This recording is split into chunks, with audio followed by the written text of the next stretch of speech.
Di manakah iman kepercayaanmu? Itu merupakan tema kita pada hari ini.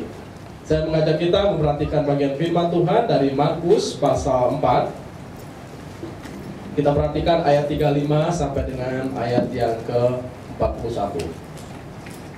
Markus pasal yang 4 ayat 35 sampai ayat 31. Kita akan membaca secara bergantian. Yang pria membacakan ayat yang 35, yang wanita 36. Demikian seterusnya kita bergantian membaca sampai ayat yang ke-41. Angin ribut diredakan. Mulai dari pria, kalau sudah ketemu semua, Markus 4, 35 sampai ayat 41, mulai dari pria 35, 1, 2, 3. Pada hari itu, waktu hari sudah petang, Yesus berkata kepada mereka, marilah kita bertolak seberang. Mereka meninggalkan orang banyak itu, lalu bertolak dan membawa Yesus bersama mereka dalam perahu dari Yesus lalu, dan orang lain juga menyertai dia. Lalu mengamuklah taufan yang sangat dahsyat, dan ombak menyembur masuk ke dalam perahu, sehingga perahu itu mulai penuh dengan air. Pada waktu itu Yesus sedang tidur di kulit di sebelah siang. Maka murid-muridnya membangunkan dia dan berkata kepadanya, Guru, kau tidak peduli kalau kita binasa? Ia pun membangun, mengherdik angin itu dan berkata kepada danau itu, diam, tenanglah. Lalu angin itu reda dan danau itu menjadi teduh sekali. Lalu dia berkata kepada mereka, mengapa kamu begitu takut? Mengapa kamu tidak percaya? Mereka menjadi sangat takut dan berkata seorang kepada yang lain, siapa gerangan orang ini sehingga angin dan danau pun taat kepadanya. Demikian jauh pembacaan firman Tuhan yang sudah kita baca. Dalam bagian ini kita memperhatikan bahwa murid-murid sudah melayani Tuhan, melayani orang banyak sepanjang hari, dan waktunya sekarang sudah petang dan mereka harus bertolak ke seberang untuk mulai menyendiri bersama dengan Tuhan Yesus. Kita perhatikan bahwa sepanjang hari mereka berjerih lelah. Mereka melakukan hal-hal yang terbaik. Mereka berusaha bukan hanya melakukan satu pelayanan yang terbaik buat Yesus, tapi mereka mengerjakan sesuatu dengan kekuatan mereka dari pagi sampai petang. Nah, memang dalam bagian ini saya pikir waktu kita berpikir tentang mengikuti Tuhan, maka sebetulnya orang yang mengikuti Tuhan dengan sungguh, mereka memakai hidupnya secara sungguh untuk melayani Tuhan atau melakukan hal-hal yang terbaik bagi kemuliaan nama Tuhan. Ya, baik melalui pekerjaan, kalau sudah bekerja, baik melalui pelayanan, ya kalau dipanggil Tuhan dalam melayani secara part-time maupun full-time, maupun dalam studi. Jadi apa yang kita kerjakan dalam seluruh hidup kita ini, dari pagi sampai petang, semuanya harus diarahkan pada satu titik, yaitu untuk kemuliaan nama Tuhan, menyenangkan hati Tuhan. Nah, sehingga waktu kita mengarahkan semuanya itu pada satu titik, kita berupaya melakukan semuanya itu dengan semaksimal, dengan sekuat tenaga kita. Sehingga apa? Kita kalau tidur pun bisa tidur dengan tenang, karena kita sudah menyelesaikan pekerjaan kita. Maka ada satu istilah berkata bahwa hiduplah hari ini seakan-akan kita besok tidak ada lagi. Sehingga kita mengerti waktu kita diberi kesempatan untuk hidup hari ini, kita akan pakai semaksimal mungkin. Kita tidak sia-siakan. Kalaupun mungkin besok tidak ada lagi, ya tak mengapa, karena kita sudah tuntas hari ini. Tapi kalau nggak tuntas hari ini, kita masih pikir, gimana ya anak saya? Gimana ya pekerjaan saya di kantor belum selesai? Bagaimana ya tentang pelayanan saya belum selesai? Jadi bersyukur kalau kita sudah kerjakan dari pagi sampai petang, sepanjang hidup kita itu secara maksimal, sehingga tidak ada titik telah di mana kita lalai atau abai mengerjakan tugas tanggung jawab kita. Sehingga ya kita senang, kita menikmati. Maka sebetulnya orang yang paling menikmati makanan adalah orang yang apa? Yang bekerja keras. Sehingga waktu dia dapat gaji, ini gaji yang luar biasa, karena dia udah kerja keras. Tapi kalau anak yang tidak kerja, dia mintanya menuntut terus, nggak tahu bagaimana perjuangan, dia taunya ada. Sehingga seenak apapun makanan, kadang-kadang disia-siakan. Sehingga anak selalu minta yang enak, tidak tahu pergumulan orang tua. Dan ini satu hal yang bahaya menurut saya. Ketika kita menjalani hidup, kita tahunya enak saja, tidak tahu pergumulan, tidak tahu tantangan, tidak tahu berjuang. Sehingga memang sekali-sekali kita harus mengajar anak kita supaya mereka tahu realitas kehidupan. Mau mengajar anak kita dengan lebih baik, ya ajarlah dia tentang realitas kehidupan. Jadi jangan mengajar dia tentang gengsi. Karena gengsi itu ya bukan orang yang tangguh, kita sendiri yang tangguh. Kelihatan di depan orang kita wah, tapi secara realitas kita miskin. Kita sendiri tidak tahan menghadapi tantangan dan rintangan dalam dunia ini. Maka ayat yang 35 ini menolong saya untuk memahami bahwa sepanjang hari mereka sudah melayani bersama dengan Tuhan Yesus, sekarang mereka bertolak. Supaya apa? Ada waktu tersendiri. Kadang-kadang kita sibuk sepanjang hari, bagus. Sampai petang, bagus. Tapi jangan lupa, harusnya kita pun ada waktu untuk Tuhan. Menyendiri dengan Tuhan, bersama dengan Tuhan. Sehingga selain daripada bekerja, ya kita harus berdoa, kan? Selain daripada berdoa, kita harus bekerja. Ini sesuatu yang seimbang. Jangan berdoa terus nggak mau kerja. Oh Pak, saya mau dekat dengan Tuhan, saya doa terus. Jadi seorang petapa yang berdoa terus di atas bukit nggak turun-turun, orang nggak tahu kita masih hidup atau kita sudah mati. Kita nggak pernah menjadi jawaban bagi orang lain, dampak bagi orang lain. Karena apa? Kita doa terus. Tapi kalau kita kerja terus, ya memang sepertinya ada banyak rezeki, banyak berkat. Tapi kita nggak ada satu nikmat karena kita tahu bahwa sebetulnya kekuatan kita daripada Tuhan. Akhirnya kita tidak bisa mensyukuri pekerjaan Tuhan, kebaikan Tuhan bagi kehidupan kita. Bukan hanya bicara tentang kerja ya, tapi juga bicara tentang pelayanan. Kalau kita pelayanan terus, lupa Tuhan, itu juga bahaya. Sehingga kelihatan orang begitu sibuk melayani, tapi sebetulnya hubungan dengan Tuhan sangat miskin sekali. Atau kita sibuk dalam kuliah kita, wah kerjakan ini, kerjakan itu, mendapat nilai A. Tapi dalam hubungan dengan Tuhan kita sangat minus. Mungkin bukan hanya minus D, tapi sampai ke F misalnya. Itu artinya bahwa hubungan kita dengan Tuhan itu memang harus maksimal. Hubungan kita dengan sesama harus maksimal. Maka Tuhan Yesus berkata, ya kasihilah Tuhan Allahmu dengan segenap hatimu, dengan segenap jiwamu, dengan segenap kekuatanmu, dan dengan segenap akal budimu. Akal budi itu bicara tentang kepintaran, kemampuan untuk berpikir yang terbaik. Kalau dunia ini berusaha berpikir supaya mereka pintar, ya kenapa orang Kristen tidak memikirkan tentang hal itu? Artinya hubungan dengan Tuhan harus maksimal, harus yang terbaik, totalitas, sempurna. Tetapi hukum yang sama dengan itu adalah kasihilah sesamamu manusia seperti dirimu sendiri. Artinya apa yang kita peroleh dalam hubungan dengan Tuhan harus mengalir kepada sesama kita. Supaya apa? Supaya tidak numpuk pada diri kita, tetapi menjadi berkat, jawaban bagi orang lain. Maka dalam bagian ini saya pikir bahwa kita yang mengerti tentang firman Tuhan, kita yang mengerti tentang kehendak Tuhan, ya memang harus serius mengumuli kehidupan kita di hadapan Tuhan dan di hadapan sesama.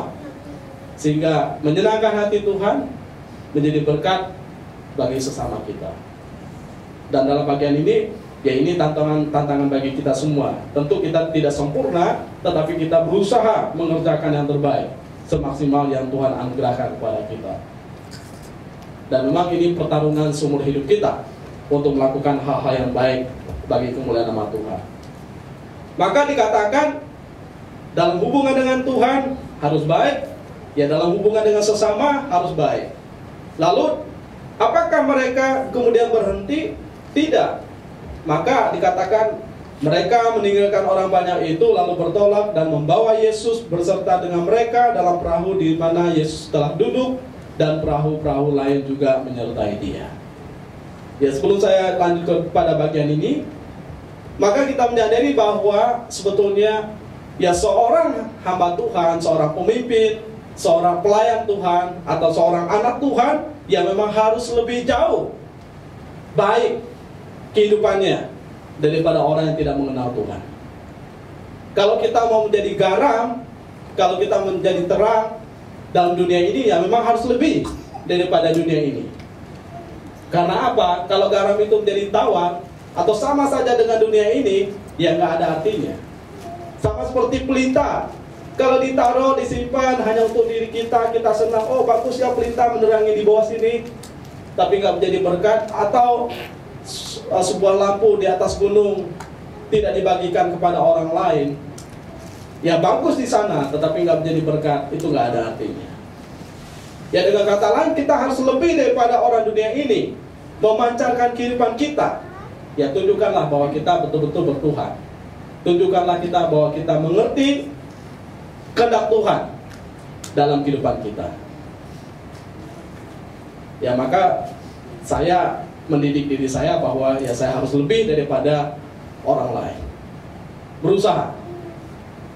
Saya harus lebih berjuang, lebih kuat. Bahkan ya memberi motivasi pada diri. Supaya ya kita terus dimampukan untuk menjadi berkat bagi banyak orang. Ya kita tahu kalau kita mengikuti fenomena, kondisi, bahkan apa yang dikatakan dunia, semuanya itu mendowngrade kita. Dunia ini akan gelap, makin hari makin gelap gitu kan. Ya memang secara rohani pun sebetulnya dunia ini kan tidak akan lebih menuju kepada hal yang baik secara realitas. Karena nanti semua akan habis dan lenyap.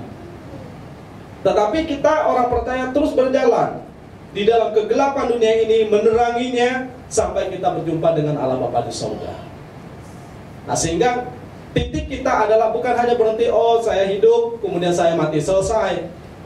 Bukan hanya titik itu. Tapi titik kita adalah mulai saya hidup, sampai saya mati, bahkan sampai saya di kekekalan sana, saya tetap mengalami terang. Bahkan menjadi terang. Sehingga apa yang saya katakan dalam kesaksian saya, ada seorang dokter. Dia menjadi berkat bagi banyak orang di rumah sakit. Kalau dia tahu pasiennya kurang mampu, dia bukan hanya meringankan biaya, tetapi justru kadang menolong. Ya kebetulan dia orang Kristen, kenal dengan kami. Nah, seringkali dia katakan kepada temannya sesama dokter, tolong jangan diambil, karena dia hamba Tuhan. Ya kita sih mampu untuk membayar, tapi saya lihat dia tahu bahwa ya ngapain sih saya mengambil dari orang yang sebetulnya perlu kita dukung. Nah kemudian bukan hanya kami ternyata ditolong, banyak orang lain lagi yang ditolong. Sehingga waktu saya antri di rumah sakit, ternyata begitu banyak sekali orang yang antri di depan ruangannya. Sementara di depan ruangan yang lain sedikit sekali. Setelah saya amati, ternyata memang ya selain daripada dia mendukung orang itu, dia memang hatinya baik sekali, murah hati sekali. Dia menyekolahkan orang-orang yang tidak mampu. Kemudian bahkan ada seorang anak yang kita kenal, dia menjadi perawat. Ada yang kemudian waktu dia meninggal memberi kesaksian, ini orang Muslim, saya bukan hanya menjadi seorang perawat, tapi saya menjadi seorang dokter berkat dokter ini. Tidak sampai di situ saja, kemudian kita dengar lagi kesaksian daripada saudaranya. Dikatakan setelah dia meninggal, dia meninggalkan banyak aset. Tapi kemudian dia berpesan kepada saudara-saudaranya, tolong kembangkan aset-aset ini, dan keuntungannya nanti dipakai untuk menolong hamba-hamba Tuhan, orang-orang kekurangan, bahkan dibagikan kepada orang-orang yang membutuhkan. Sehingga sampai sekarang ini, meskipun dia dalam tanda kutip sudah di kuburan ya, atau ya secara iman Kristen di surga sana, tetapi dia tetap loh menjadi berkat. Nah ini yang saya mau sampaikan kepada kita, bahwa kalau kita sungguh mau melakukan hal yang terbaik, lakukanlah terbaik sampai kemudian kita ada di kekekalan sana, tetap menjadi berkat bagi orang yang di kesementaraan. Jadi jangan hanya puas, oh saya menjadi orang kaya, saya menjadi orang pintar, saya sukses, saya lebih daripada orang lain, tapi doing nothing, ya nggak ada artinya. Dan memang ini suatu hal yang menjadi pertarungan bagi kita semua. Sehingga ayat yang ini menunjukkan kepada kita bahwa mengikut Tuhan berarti terus berjalan bersama dengan Tuhan. Sehingga mereka meninggalkan orang banyak itu lalu bertolak dan membawa Yesus berserta dengan mereka dalam perahu di mana Yesus telah duduk, dan perahu lain juga menyertai dia. Jadi melayani Tuhan itu bukan hanya hari ini saya ikut Tuhan, besok enggak. Dalam hari Minggu saya begitu serius dengan Tuhan. Saya berdoa, saya menyanyi, saya memuji Tuhan, saya mempersembahkan sesuatu pada Tuhan. Tapi keluar gereja udah lain ceritanya. Bukan itu. Mau kita ikut dalam Yesus mengajar, mau kita ikut ketika Yesus melakukan segala sesuatu sepanjang hari itu, maupun setelah itu, ya hidup kita harus tetap mengikuti Dia.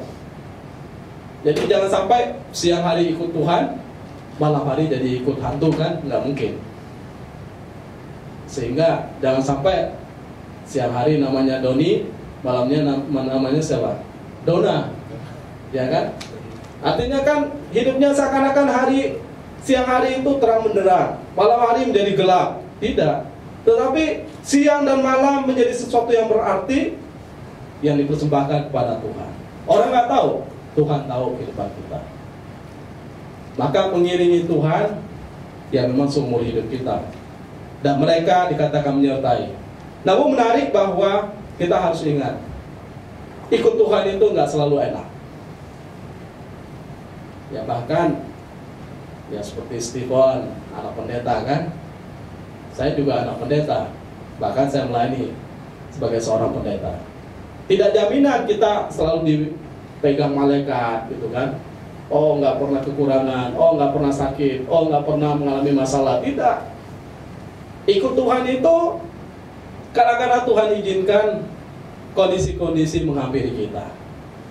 Kondisi senang, kondisi susah, di mana kita sehat, di mana kita sakit. Tapi dalam kondisi itu ada tangan Tuhan menyertai. Karena pencobaan-pencobaan yang kita alami adalah pencobaan yang biasa, yang tidak melebihi kekuatan kita. Kalaupun kita tidak sanggup, ada tangan Tuhan yang menolong. Meskipun kadang-kadang orang bertanya pada saya, Pak, kalau Tuhan nggak tahu gimana? Pada waktunya pasti tangan Tuhan tolong. Kalau Tuhan izinkan kita menghadapi suatu proses yang berat, berarti ada maksud Tuhan di sana, kan? Tuhan sedang mengukir kita, Tuhan sedang membentuk kita, bahkan memimpin kita. Sehingga seperti Mazmur berkata, meskipun saya dalam lembah gelap, aku tidak takut bahaya, sebab Tuhan bersertaku. Padahal di awal dia katakan, Tuhan itu gembalaku yang baik, Dia membawa aku ke rumput yang hijau, air yang tenang. Wah, kalau kita mendengar kalimat ini, haleluya, gitu kan? Wah, Tuhan memberkati saya dengan rumput-rumput yang hijau, tidak pernah kering, air yang terus mengalir. Tapi bagaimana dengan kalimat misalnya ketika Tuhan membawa kita ke lembah yang gelap, ke kesulitan, ke kesedihan, putus asa, jalan buntu, di mana semuanya itu tidak ada jawaban. Bahkan dalam tanda kutip ya, Tuhan seakan-akan diam saja. Seakan-akan Tuhan, kita minta dengan kekuatan kita, seakan-akan Tuhan tidak ada kunjung jawaban. Dan menarik dalam bagian yang kita baca ini dikatakan ayat 37, lalu mengamuklah taufan yang sangat dahsyat dan ombak menyembur masuk ke dalam perahu sehingga perahu itu mulai penuh dengan air. Mereka ini siapa yang bersama dengan Tuhan Yesus? Murid-muridnya. Masa sih Tuhan Yesus nggak sayang sama murid-muridnya? Ya dalam hati kita, masa sih Tuhan nggak sayang dengan anak-anak Tuhan? Rajin ke gereja, rajin berdoa, rajin puasa. Bahkan saya dengar orang-orang GBI itu puasa sampai 40 hari kan. Kemudian ini teman saya kemarin mau saya ajak doa, dia bilang, Pak, saya doa terus nih, dari Senin sampai Senin lagi. Wah, hebat sekali dia. Lebih daripada saya dia berdoa, dari Senin sampai Senin. Artinya begitu banyak orang yang begitu serius dengan Tuhan, dekat dengan Tuhan. Bahkan ya di sekeliling meja perjamuan mendengarkan kebenaran daripada Tuhan. Ya sama seperti murid-murid inilah. Tapi taufan datang, ombak menyembur. Bahkan dikatakan Nggak cuma digoyang-goyang karena angin topan itu, nggak cuma menyembur-nyembur, nakut-nakutin, enggak. Sampai pada akhirnya mulai penuh dengan air perahu mereka itu. Dengan kata lain apa? Akan tenggelam, akan binasa. Dan ini bukan omong kosong, ini bukan melebih-lebihkan. Karena memang ada tipe orang yang kalau ada masalah suka melebih-lebihkan, yang kecil jadi besar, gitu kan? Ini enggak, ini realitas. Tapi ada orang yang besar jadi kecil karena didiamin aja, nggak mau peduli. Ini enggak, ini realitas bahwa ini yang sebenarnya yang terjadi. Mereka tidak berhiperbola atau melebih-lebihkan sesuatu yang dari realitas itu.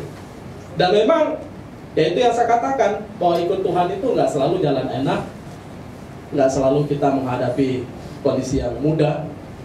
Tapi ingat bahwa kondisi itu pun ada dalam kendali Tuhan. Saya senang dengan kisah seorang yang bernama Josh Muller. Dia mendirikan tempat penampungan anak yatim piatu. Kira-kira 1.000 orang yang ditampung oleh dia. Artinya dia harus memberi makan mereka setiap harinya dan membutuhkan uang banyak untuk mereka. Tapi suatu hari mereka betul-betul kekurangan, bahkan tidak ada satupun makanan yang tersisa. Tapi Josh Muller minta supaya piring tetap disajikan seperti biasa dan anak-anak tetap kumpul seperti biasa. Pernah nggak kita hari ini atau kemarin menghadapi piring yang sedang kosong, lalu kita duduk dengan serius di situ, Tuhan, saya hari ini mau makan. Sementara menatap piring kosong, pernah nggak? Saya rasa seumur hidup kita pun nggak pernah. Saya pun nggak pernah. Memang pernah makan dengan singkong, dicampur sedikit nasi, pernah. Tetapi sampai kosong nggak pernah. Nah, kalau di Kalimantan sampai kosong ya itu kelewatan. Mungkin orang yang malas luar biasa ya. Saya dengan abang saya dulu pernah waktu sekolah, ikannya banyak sekali, tapi nasinya nggak ada. Karena malam-malam kami cari ikan di Sungai Kapuas, kami strum gitu kan. Oh, banyak sekali ikan. Wah, makan banyak ini. Cuma nasi nggak ada. Akhirnya kami ngambil singkong punya orang. Nah, udah ngambil punya orang, pahit lagi rasa singkongnya. Iya, dan kebuang juga. Tapi saya belum pernah menghadapi namanya, meskipun saya jauh dari orang tua, yang namanya piring kosong nggak pernah. Selalu ada isinya, maksud saya. Entah itu sayur, entah itu lauk, entah itu singkong. Tapi yang menarik bahwa Josh Muller mengisahkan betul-betul mereka menghadapi kondisi yang tidak mengenakan karena memang waktu itu krisis dan banyak donatur yang berhenti untuk memberi. Tapi pada hari itu mereka berdoa. Kemudian waktu mereka berdoa, tidak lama kemudian ada orang ketok pintu panti asuhan itu, dan di drop begitu banyak roti. Bingung. Kadang-kadang kan dari pergumulan tiba-tiba rezeki datang, kan bingung juga kan. Wah, kok tiba-tiba datang? Dari kita renge-renge, kemudian ada rezeki, bingung juga kita. Nah, ternyata kenapa ini begitu banyak roti? Ternyata toko roti ini sudah dipesan jauh-jauh hari oleh salah satu perusahaan. Mereka akan mengadakan suatu acara. Sudah dipesan, ternyata acara itu batal. Nah, toko roti ini mau naruh kemana? Dia ingat ada panti asuhan. Ya, daripada buang-buang kan, kasih ke panti asuhan. Tapi saya pikir itu pun nggak lepas daripada kendali Tuhan. Kenapa bisa batal acara itu? Kita pikir, ini kebetulan saja. Kebetulan dia batal kok acaranya. Nggak ada kebetulan. Maka kadang-kadang kalau kita lihat ya, di balik pergumulan kita, disitulah Tuhan menjawab. Tuhan mengerjakan apa yang terjadi sesungguhnya. Bahwa segala sesuatu ada saatnya di luar kendali kita, di luar kemampuan kita. Bahkan di luar kesanggupan kita. Ada saatnya kita dibiarkan Tuhan bergumul. Kayaknya nggak mungkin, kayaknya mustahil. Ini udah titik di mana saya sudah berusaha, tapi nggak ada jawaban. Tapi disitulah ada tangan Tuhan yang kemudian turun tangan. Sehingga pada waktu itu Yesus sedang tidur di buritan di sebuah tilam, maka murid-muridnya membangunkan dia dan berkata kepadanya, "Guru, engkau tidak peduli kalau kita binasa." Waktu mereka sedang butuh Tuhan, yaitu saya katakan tadi, seakan-akan Tuhan senyap, Tuhan diam, Tuhan tidur. Tapi kalau kita baca ini, kira-kira betul nggak Yesus tidur? Kira-kira berarti kita bohong dong. Kenapa Yesus bisa tidur? Murid-muridnya panik loh. Masa seorang guru tenang-tenang aja ya, tidurlah. Memang dalam situasi ini karena mungkin Yesus sudah melayani sepanjang hari, dia juga letih. Tetapi kenapa dia bisa tidur? Saya kemudian mendapatkan suatu jawaban. Selama ini saya nggak ngerti tentang bagian ini, tetapi kemudian saya menemukan ada seorang yang berkata bahwa kenapa dia bisa tidur? Karena Yesus tahu siapa Bapaknya. Karena dia tenang, dia tahu jaminan daripada Tuhan, Allah Bapa. Jangan lupa, Yesus berinkarnasi menjadi manusia, dia sama dengan kita, dia mengalami kondisi yang kita alami. Dia bisa sedih, dia bisa lapar, dia bisa lelah. Tetapi yang kita perhatikan bahwa Yesus memberi teladan pada kita, sebesar apapun ombak, sekencang apapun angin itu, bahkan separah apapun perahu itu, kadang-kadang kita tidak sanggup, sampai kita mau mati rasanya. Sehingga itu yang murid-murid katakan. Ini pernyataan yang sangat jujur menurut saya. Guru, kalau di bagian lain dikatakan, apakah engkau tidak peduli kalau kita binasa? Oh Tuhan, masa Tuhan tidur? Bukan hanya Tuhan, tetapi kami juga, kita semua akan binasa. Tetapi dalam bagian ini, ya kita harus ingat, sekencang apapun badai hidup, sekuat apapun itu tantangan, ya kadang-kadang titiknya titik yang memang tertutup. Tetapi kita harus sama seperti Tuhan Yesus. Bukan berarti nanti datang ke rumah, oh ada masalah Pak, nggak apa-apa deh, tidur-tidur aja. Ada masalah mah, ya udah tidur-tidur aja. Bukan begitu. Karena ada orang menafsirkan firman Tuhan, oh Tuhan memberikan berkat pada waktu kita masih tidur, katanya.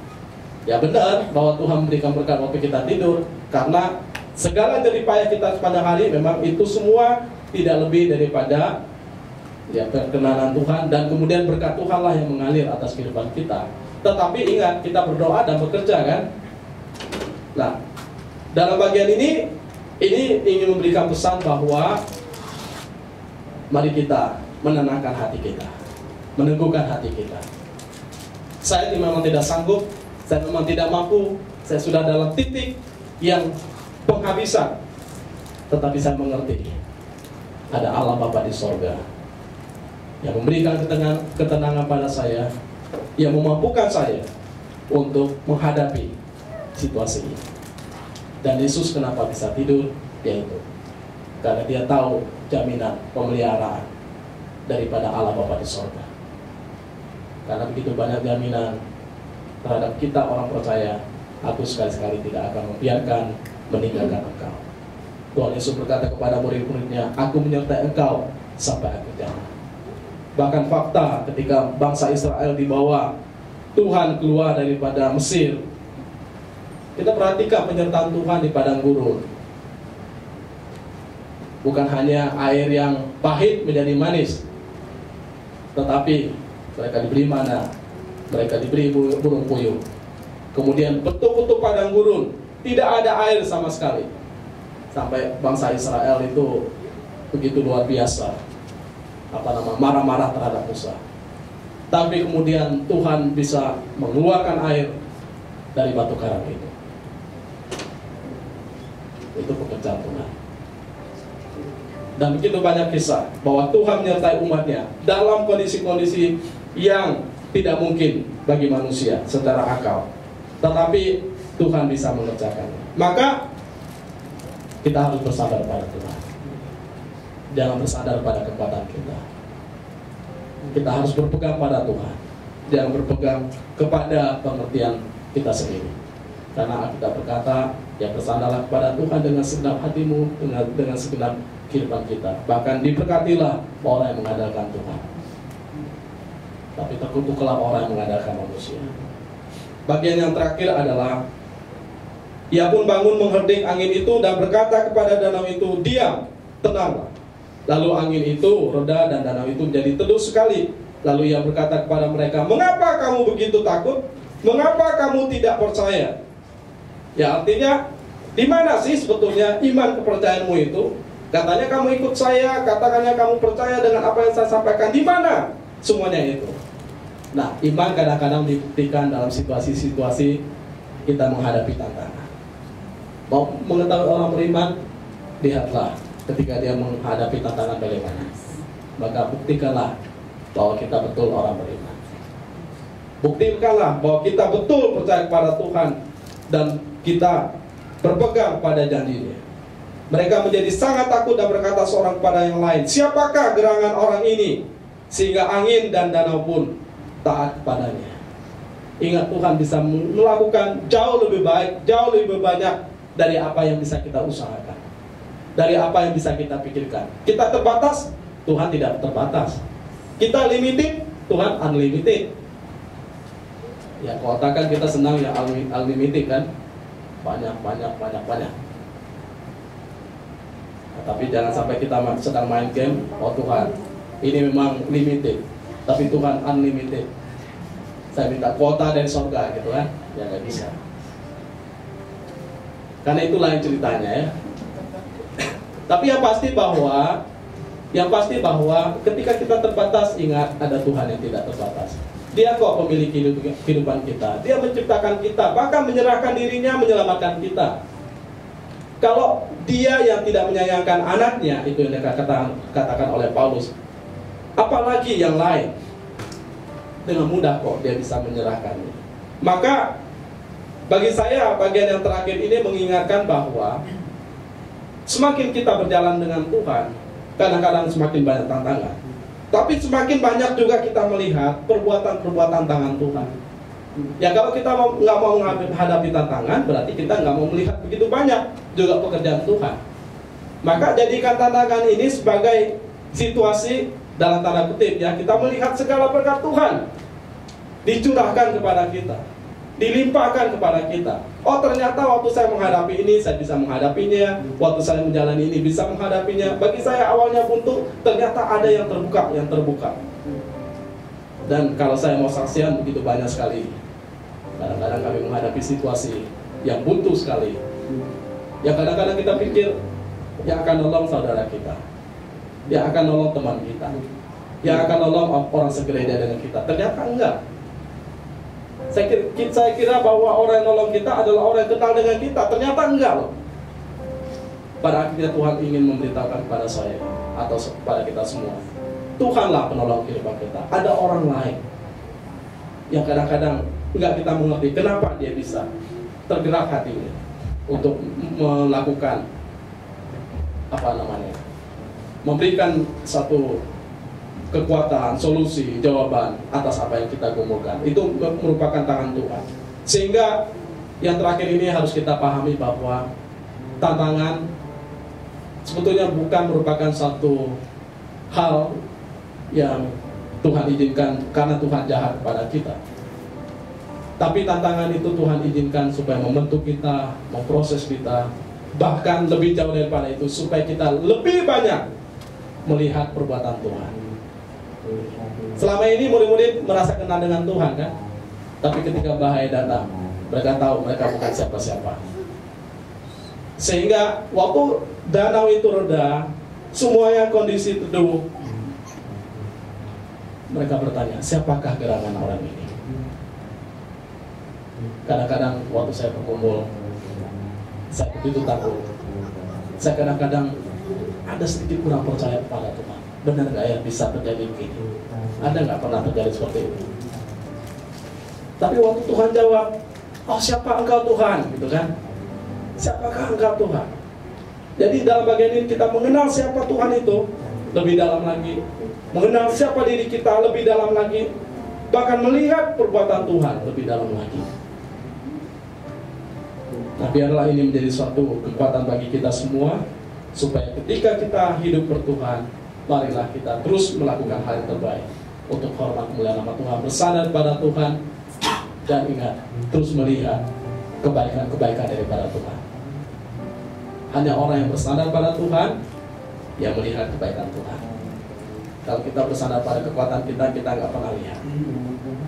Kita akan marah, kita akan menggerutu, kita akan kecewa, bahkan kita akan pergi. Tapi kalau kita bersandar pada Tuhan, maka kita akan terus masuk lebih dalam, lebih dalam, lebih dalam, bahkan lebih dalam lagi. Biarlah firman Tuhan ini menjadi kekuatan bagi kita. Mari kita berdoa.